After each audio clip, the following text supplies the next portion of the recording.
बिस्मिल्लाहिर्रहमानिर्रहीम। रसूलनि जे मुतालिक़ अक़ीदो। अल्लाह तबारक व तआला इंसाननि जी हिदायत जे लाइ, क़ौमुनि जी हिदायत जे लाइ मुख़्तलिफ़ नबी ऐं रसूल उमाणिया ऐं उन्हनि जो इहो कमु हो त अल्लाह तबारक व तआला जे अहकामात खे उम्मत जे अॻियां पेश करे ॿुधाइण ऐं सम्झाइणु। उन्हनि जे मुतालिक़ ईमान वारनि जे लाइ इहो अक़ीदो रखणु लाज़िम आहे त जेके बि नबी आया, जेके बि रसूल आया, उहे हक़ ऐं सच वारा पैगम्बर ऐं रसूल हुआ।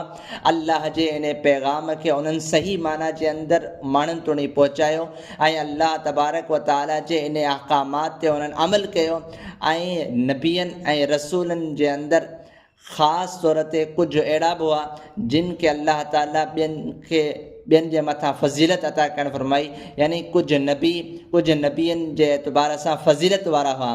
त इन हवाले सां अक़ीदो इहो आहे त हज़रत मुहम्मद मुस्तफ़ा सल्लल्लाहु अलैहि वसल्लम जेके आख़िरी नबी आहिनि, इमामुल अंबिया आहिनि, उन्हनि जे लाइ इहो अक़ीदो आहे त हज़रत मुहम्मद सल्लल्लाहु अलैहि वसल्लम अल्लाह तबारक व तआला जा पैगम्बर ऐं रसूल हुआ, आख़िरी नबी ऐं आख़िरी रसूल जिन खे अल्लाह ताला सभिनी खां वधीक फ़ज़ीलत अता करणु फरमाई। सभिनी खां पहिरें नबी जो नालो हज़रत आदम अलैहिस्सलातु वस्सलाम ऐं सभिनी खां आख़िरी नबी जो नालो हज़रत मुहम्मद सल्लल्लाहु अलैहि वसल्लम जेके ख़ातमुन नबिय्यीन आहिनि, जेके आख़िरी नबी आहिनि। रसूलनि ऐं नबियनि जे दरमियान बि कुझु फ़र्क़ु हूंदो आहे। नबी हर पैगम्बर खे, हर नबी खे चयो वेंदो आहे ऐं जेको आहे सो रसूल ख़ासि नबी खे चयो वेंदो आहे।